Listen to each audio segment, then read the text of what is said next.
नमस्कार, आप देख रहे हैं वेब दुनिया। मैं हूं रूना आशीष, मेरे साथ है विनोद जी, प्रतीक जी, राज और साथी है विंध्या। उनकी फिल्म आ रही है द कन्वर्जन। और आज बात होगी द कन्वर्जन के बारे में, इस फिल्म के बारे में, इस फिल्म से जुड़े हुए मुद्दे के बारे में। और डायरेक्टर साहब विनोद जी, सबसे पहले आपसे जानना चाहेंगे, नाम ना थोड़ा सा ऐसा ऐसा लगता है कि पता नहीं क्या होने वाला है इस फिल्म में। आपकी जुबान से जानना चाहूंगी, क्या है ये फिल्म? देखिए, हाँ, नाम से बिल्कुल लगता है कि क्या होने वाला है। नाम में ही सब कुछ है। The conversion. द कन्वर्जन, देखिए, कन्वर्जन तो वर्ल्ड वाइड है, समझ में आता है कि ये क्या सब्जेक्ट की फिल्म होगी।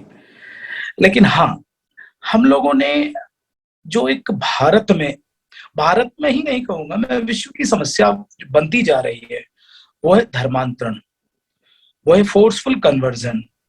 जो यहाँ पर हिंदुस्तान में उसको लव जिहाद का भी नाम दिया गया है केरल हाईकोर्ट के द्वारा। जो लोग अपनी पहचान छुपाकर प्यार करते हैं, और प्यार जैसे पवित्र, क्योंकि हमारे सनातन धर्म में तो उसको पवित्र ही बोलते हैं, उसको बदनाम करने की कोशिश करते हैं। ये उनके चेहरे का नकाब हटाने के लिए, उनके चेहरे पर जो पड़ा हुआ है उसको हटाने के लिए ये फिल्म का द कन्वर्जन का बनाने का प्लान किया है। और क्योंकि मैं एक बात कहूंगा कि हम किसी की रीति रिवाज या उसके खिलाफ नहीं है, लेकिन हमें अपनी बेटियों को अवेयर कर को जगाना है, क्योंकि हमारी बेटियां आज बड़े पैमाने पर फोर्सफुली कन्वर्ट की जा रही हैं।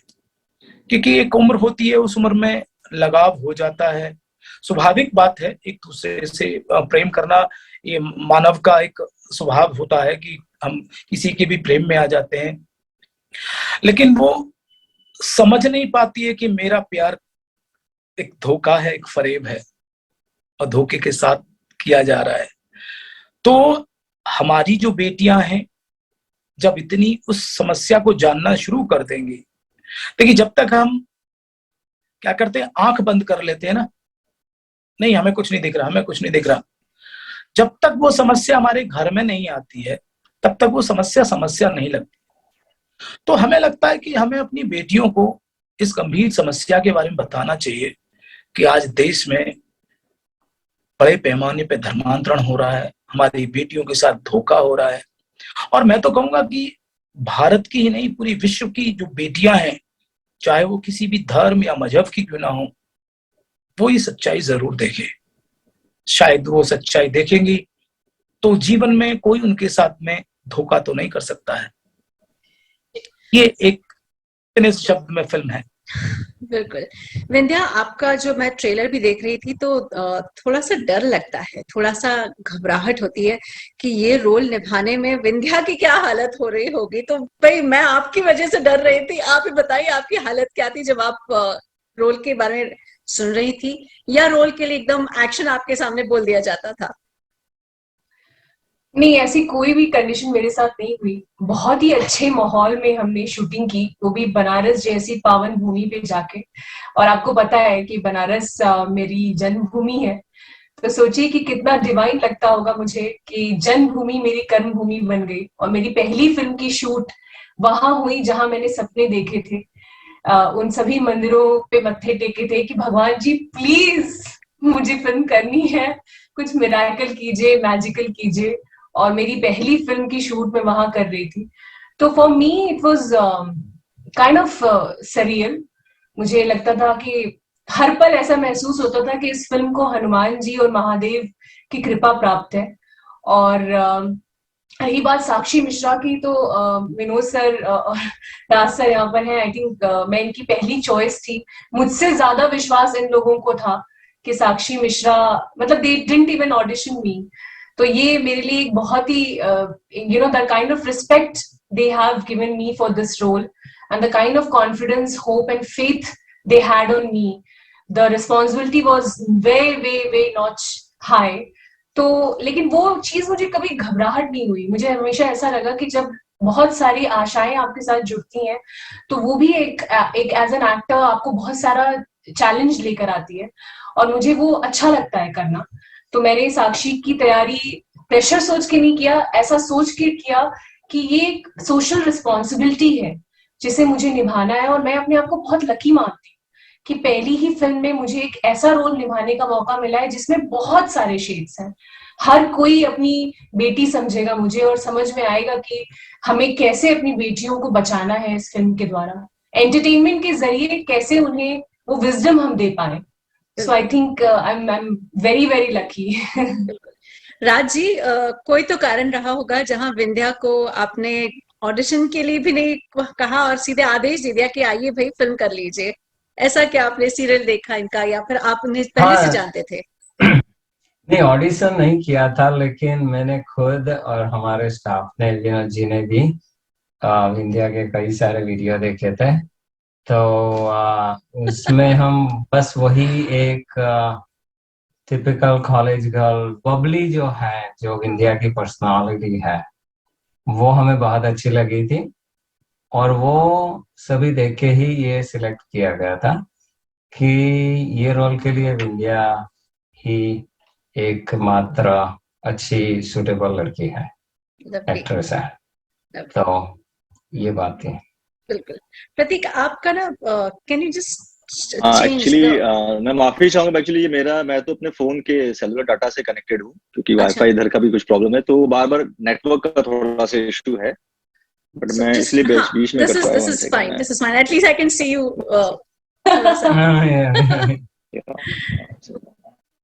अभी ठीक है? हाँ, दिस इज होप कि भी नेटवर्क का issue is fine. This is fine, this is fine. हाँ, प्रतीक, आपसे जानना चाहते हैं, ये जो आपका रोल है कहने के लिए मेन लीड है, लेकिन जितने गुस्सा आता है ना आपको देखकर, मतलब मैं सच बताइए, आपको डर तो नहीं है कि घर के बाहर अब फिल्म जब रिलीज होगी बाहर निकलूंगा तो पहले पिटाई होगी फिर नाम पूछा जाएगा?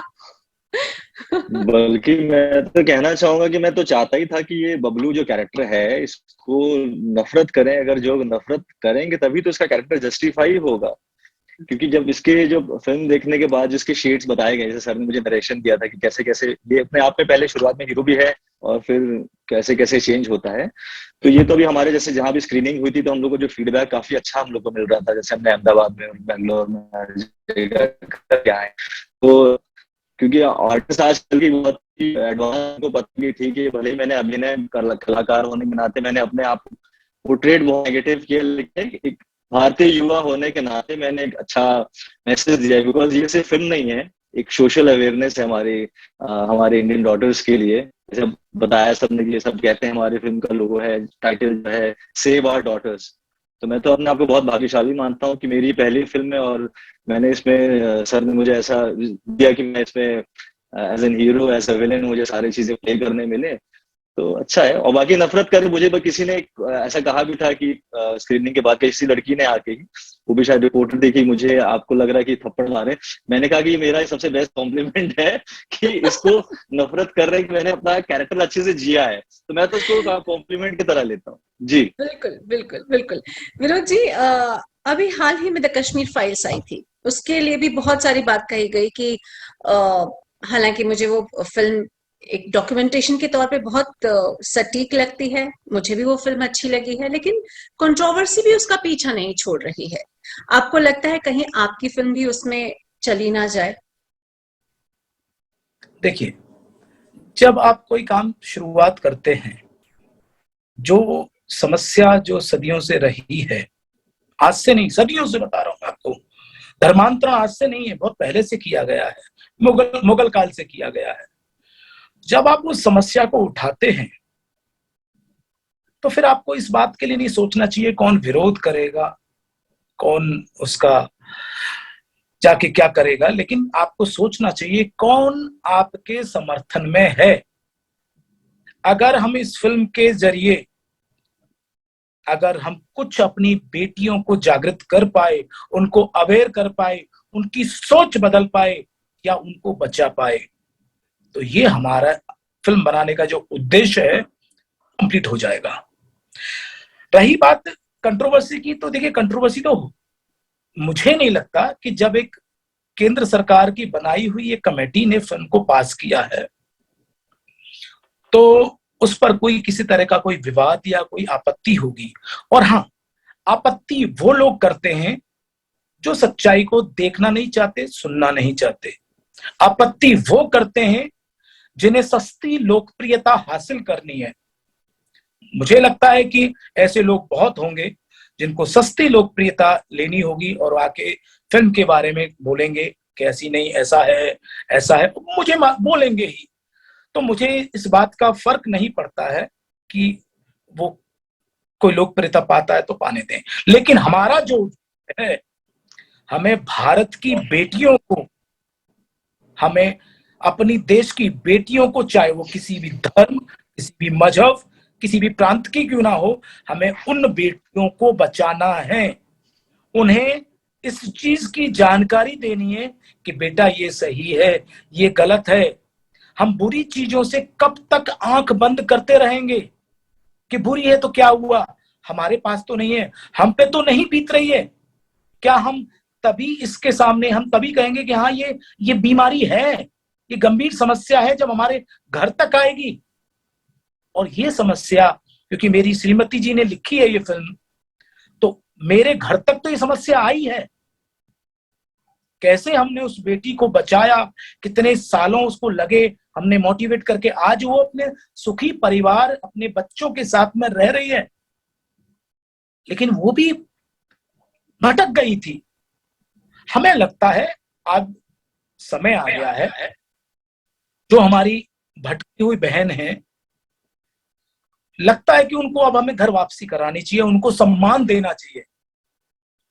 ये मैंने कहा ना, ये फिल्म मात्र फिल्म नहीं है कि फिल्म बना देना, सिनेमा पे लगा देना या 4 पैसे कमा लेना।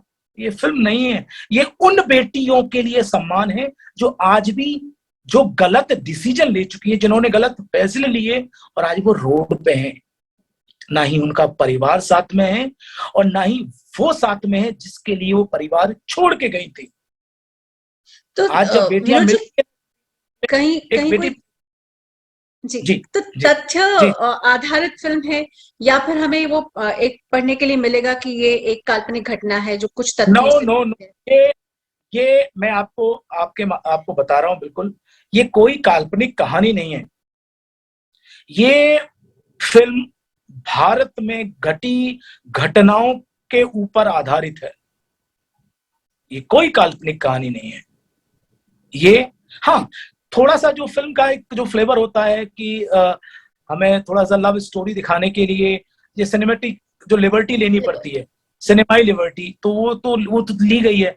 लेकिन पूरी फिल्म हमारी जो भारत में घटनाएं घटी हुई है, जो हमारी बेटियां के साथ में इतनी घटना हुई है, उसी पर आधारित है। विंध्या, आपका जो रोल है, मैं इसमें भी देख रही थी कि आप कैसे खुद इस पीड़ा से गुजरती हैं।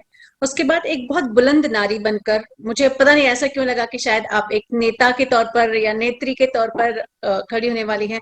क्या आपको लगता है कला और राजनीति के बीच में एक सामंजस्य हो सकता है, लेकिन ये आजकल बहुत ज्यादा मिक्स होती जा रही है, या क्या सोचना है आपका? ये इसलिए भी कह रही हूँ क्योंकि हो सकता है लोग इसको कहें कि ये फिल्म तो राजनीतिकरण भी हो सकता है, जरूर कोई इसके पीछे अपना मोटिव लेकर आ रहे होंगे। विनोद जी माफ कीजिए, लेकिन ये बात सुनने में मिलेगी, ऐसी बात आपके सामने आएंगी। तो विंध्या, आप क्या कहती हैं? देखिए, ऐसी बातें तो सामने आ रही है और आती रहेंगी, लेकिन जैसा कि मैंने आपसे कहा कि हम लोगों ने ये जो फिल्म बनाई है ना, ये बड़ी ही साफ नियत के साथ फिल्म बनाई है।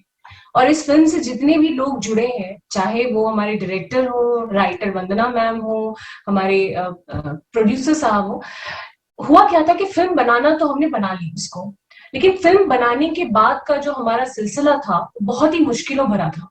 मतलब हमें बहुत डिफिकल्टीज का सामना करना पड़ा हर जगह से, और आज हम फाइनली ऐसी जगह पर आए जहां पर हम प्री स्क्रीनिंग कर रहे हैं, लोगों के रिएक्शन ले रहे हैं, आज आपसे बात कर पा रहे हैं, लव जिहाद जैसे वर्ड को हम यूज कर पा रहे हैं।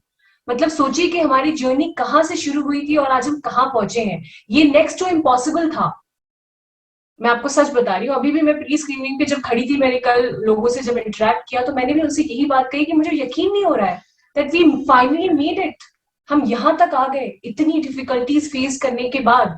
इसका मतलब साफ है कि हमारे साथ भगवान है, हमारे साथ एक मैजिकल जो चीजें हैं वो हो रही हैं, और वो डिविनिटी है इस प्रोजेक्ट में, तभी लोग इतना जुड़ रहे हैं, लोग रो रहे हैं। क्योंकि देखिए कैमरा बहुत सेंसिटिव होता है, आप कोई भी चीज करते हैं, व्यक्त करते हैं, कोई भी चीज बोलते हैं, वो सब कैप्चर करता है, हम सबसे ज्यादा।